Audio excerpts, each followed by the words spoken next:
Naglabas ang MMDA ng panibagong listahan ng flood-prone areas o mga bahaing lugar sa Kamaynilaan. Ano ang lungsod na may pinakamaraming bahaing lugar sa listahan na yan?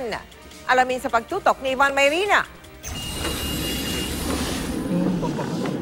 This oras na ng gabi pero maraming commuter pa rin ang walang masakyan sa bahagi ito ng Pasong Tamo sa Makati dahil sa baha traffic kasunod ng malakas sa ulan. Naging malakas din ang buhos ng ulan sa iba't ibang lugar sa Quezon City. Ang MMDA naglabas na ng bagong listahan ng mga flood-prone area o mga bahaing lugar sa Metro Manila.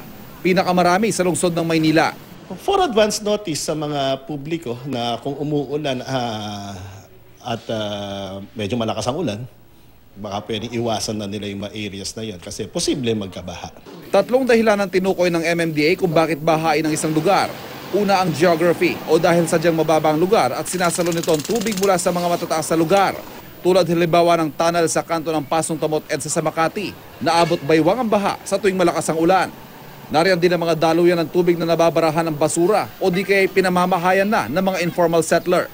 May mga bahay sa taas ng mga estero. Kaya hindi natin malinis dahil hindi makapunta yung tao natin doon, hindi makapunta yung ating mga heavy equipment. Dagdag pasakit din ang mga di matapos-tapos sa construction ng mga drainage o kalsada tulad na lang ng flood control project sa May Silos Circle sa Mandaluyong.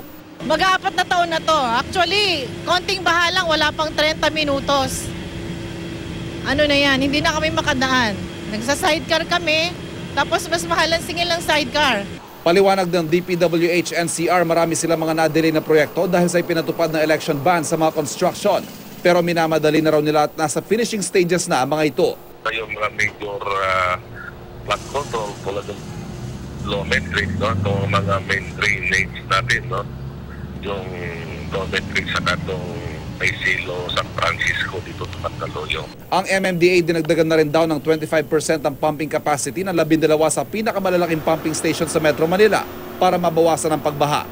Ivan Mayrina, nakatutok, 24 oras.